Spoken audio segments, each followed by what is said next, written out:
Minister Malcolm, you have suggested that there are all kinds of movements in Harlem growing that you and I don't know about? Oh, yes. Frustration itself has been sufficient, all that was necessary to make Negroes realize the importance of banding together. And Negroes are banding together. Banding together in what kind of movements? Different kinds of movements, all kinds of movements, and they remain almost invisible. They remain almost unknown, but yet they are there. When I say invisible, I mean invisible in the sense that their existence is unknown, and no matter how much you try and track them down, you can't find them. And never try and find them through the Negro leaders. The Negro leaders are famous as apologists. If you recall, one of the most famous Negro leaders in 1959 was asked by you about the black Muslim movement. And he said he knew nothing about it. And the next moment you flashed a picture on the screen with him shaking hands with me. So if you will recall. So this is their policy. This is their attitude or their reaction. They never know what's going on in the Negro community. And what form will the activities of these various so-called invisible movements take in Harlem this summer? An example, Commissioner Murphy. Almost every statement that Commissioner Murphy makes would give you the impression that he's encouraging the police, rank-and-file policemen, that to take whatever method or measures necessary to hold the Negroes in check. He feeds the type of statistics to the white public to make them think that Harlem is a complete criminal area, that everyone is prone toward violence. This gives the police the impression that they can then go and brutalize the Negroes or suppress the Negroes or even frighten the Negroes. Whenever something happens, 20 police cars converge on one area. This doesn't frighten Negroes. So it means that someone is either misinforming Commissioner Murphy and making him use tactics this year that he would not use 4 years ago or that the former policeman Kennedy would not use. And this force that is so visible in the Harlem community creates a spirit of resentment in every Negro. They think they're living in a police state and they become hostile toward the policeman. They think that the policeman is there to be against them rather than to protect them. And these thoughts, these frustrations, these apprehensions automatically are sufficient to make these Negroes begin to form means and ways to protect themselves in case the police themselves get too far out of line. You have called for self-defense units, rifle clubs, Oh, yes. ready to execute on the spot those who threaten Negroes. I don't think that I said that. Yes, you did. No, I don't think I said that. All right. I have called for rifle clubs, that I think Negroes should, in areas where the police, whether it be federal, state, or city, have proven their inability or their unwillingness to defend Negroes, the lives and the property of Negroes, then it's only intelligent and it's only right that Negroes protect themselves, and I have encouraged them to buy a rifle and a shotgun, which according to the Constitution is legal. For what purpose? Not buy a pistol or something like that, but a rifle or a shotgun, which is constitutionally legal. For what purpose? So that at any time, anyone makes any effort whatsoever to brutalize them or attack them or endanger them, they should have something to defend themselves. And in a country that spends, I think, $50 billion a year for defense alone, I'm shocked that there's apprehension over Negroes trying to do something to defend themselves. Well, who will determine when the Negro is endangered? I think that if the government is concerned, instead of being so worried about what the Negro is going to do, the government should stop dragging its feet and take the initiative necessary to eliminate the injustices that frustrate Negroes and drive them into a method of defense such as this. You've said, Minister Malcolm, you have to expect the Negroes to rise up sooner or later. Oh, yes. What does that mean? Well, just the same thing that it meant in South Vietnam and these other places where you find oppressed people. Sooner or later, they rise up against the oppressor. When the Jews were being brutalized in Poland, there came a time when they couldn't take it anymore, and they fought back. They didn't have too much to fight with, but they fought back. And I think every oppressed people, no matter how meek and humble they are, after you drive them so far, they're going to strike back. Well, does that mean that you expect to organize battalions or paramilitary units in various Negro ghettos around the country and establish this coming summer for violent action? No, but I think that most Afro-Americans, so-called Negroes, have reached the point of no return and are taking it upon themselves to be prepared if the necessity ever arrives where they will have to do something to defend themselves. Well, there was talk a month ago, you remember, of a group in Harlem called the Blood Brothers, who left the black Muslims when you did, and then later parted company with you, we are told, because the tactics that you espoused were too mild. What do you know of them, the Blood Brothers? Well, I certainly wouldn't apologize for them. I think that the approach, if such a group as Blood Brothers exists... Does it? I say, well, I think all Negroes are blood brothers. Every Negro I know is my blood brother. Oh, but Minister Malcolm, we're talking about a group said to number up to 400, probably more, who confess themselves to be anti-white as you are. They disbelieve in nonviolence as you do.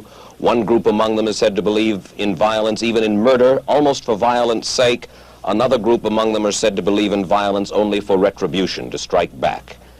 Well, if such a group as the Blood Brothers exists, it doesn't shock me. I would only be shocked at white people being shocked, because the conditions that prevail, Mike Wallace, are such that it's a miracle that such group hasn't formed a long time ago. But do they exist to your knowledge? I think every Negro in Harlem is a blood brother, whether he admits it or not. Where you find dissatisfied Negroes, that's Harlem. And whereas 20 years ago, when you'd have a little race riot, it was confined to a community. Today, Mike, if you have any kind of racial explosion, it will engulf the entire city, and it will have a chain reaction effect of spreading from city to city and on an international scale from country to country. And I, for one, would not like to see it happen, but I am a realist enough and I'm man enough to face the fact that the potential ingredients for this explosion exist, and I will never try and make the public think that it doesn't exist. Well, when you walk through the streets of Harlem, you hear this comment and that comment, and you get the impression that everybody is ready. They have arms? I think Harlem has always been armed. Do you look for violence in Harlem this summer? Yes, I do look for violence. When you say Harlem, mind you, Harlem is New York City. Queens is Harlem. Brooklyn is Harlem. The Bronx is Harlem. Westchester is Harlem. I mean, could you not become the leader of this kind of a group? Which kind of a group? A violent group. It's not a case of becoming a leader of a violent group. I don't think any group, even that's ready, wants violence. It's a case of... Is this not, Minister Malcolm, a call to action of sorts that you are raising here and now? I don't have to raise a call to action. And this is what I'm trying to make white people see.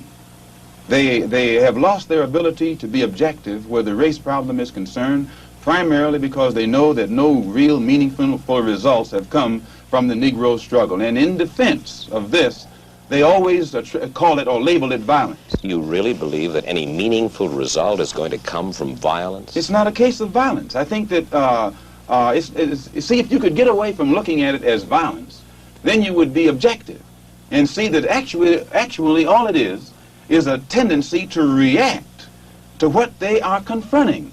White people don't realize how frustrated Negroes have become. I think they have come to understand the Negro's frustration, but they are also of the opinion that no good can possibly come from violence. If they are of that opinion, Mike, if you think that the powder keg that's in your house is going to explode under certain conditions, either you have to remove the powder keg or remove the conditions.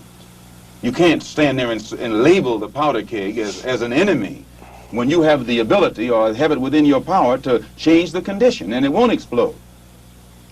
Do you know of any contingency plan for action? No. I know of none. But I don't think if you go and study the history of oppressed people, usually their initial action is not a plan. Usually it's a reaction, and it's on the part of a few, and then everybody gets right on in with it. And I think you'll find that if Negroes ever have to resort to any kind of physical action to defend themselves, many white people will be on the side of Negroes. Many white people are fed up with what the Negroes suffer. And this is what I had to become aware of on my pilgrimage to Mecca. I could see then that there are many white people in this country who will side with the Negro in whatever he has to do to protect himself. You have changed your attitude about the white man in the United States to some extent. Well, I've broadened my scope. Travel broadens your scope. It gives you a wider understanding. And I have, in my many lectures on college campuses, seen many whites, even as a black Muslim, whose reaction to much of what I had to say showed me that they were genuinely concerned. Some weren't genuinely concerned, but many of them were. And this element is increasing. But that's a considerable change of opinion in Malcolm X. No, today I'm speaking for myself. Formerly I spoke for Elijah Muhammad. And everything I said was, Elijah Muhammad teaches us thus and so. I'm speaking now from what I think, from what I have seen, from what I have analyzed, and the conclusions that I have reached. And the white man is no longer the devil, and he is no longer bound to be evil. The Holy Quran teaches us to judge a man by his conscious behavior, by his intention. And my reason for going to Mecca was to get a better understanding of the religion of Islam and what the Quran teaches. So I judge a man by his conscious behavior. I am not a racist. I don't subscribe to any of the tenets of racism. Then there are good whites and good blacks and bad whites and blacks. It's not a case of being good and bad, good or bad blacks and whites. It's a case of being good or bad human beings. And he said he knew nothing about it. And the next moment you flashed a picture on the screen with him shaking hands with me. So if you will recall. So this is their policy. This is their attitude or their reaction. They never know what's going on in the Negro community. And what form will the activities of these various so-called invisible movements take in Harlem this summer? An example. Commissioner Murphy. Almost every statement that... Minister Malcolm, you have suggested that there are all kinds of movements in Harlem growing that you and I don't know about? Oh, yes. Frustration itself has been sufficient, all that was necessary to make Negroes realize the importance of banding together. And Negroes are banding together. Banding together in what kind of movements? Different kinds of movements, all kinds, and brutalize the Negroes or suppress the Negroes or even frighten the Negroes. Whenever something happens, 20 police cars converge on one area. This doesn't frighten Negroes. So it means that someone is either misinforming Commissioner Murphy and making him use tactics this year that he would not use 4 years ago or that the former policeman Kennedy would not use. And this force that is so visible in the Harlem Commissioner Murphy makes would give you the impression that he's encouraging the police, rank-and-file policemen, that to take whatever method or measures necessary to hold the Negroes in check. He feeds the type of statistics to the white public to make them think that Harlem is a complete criminal area, that everyone is prone toward violence. This gives the police the impression that they can then go of movements, and they remain almost invisible. They remain almost unknown, but yet they are there. When I say invisible, I mean invisible in the sense that their existence is unknown, and no matter how much you try and track them down, you can't find them. And never try and find them through the Negro leaders. The Negro leaders are famous as apologists. If you recall, one of the most famous Negro leaders in 1959 was asked by you about the black Muslim movement.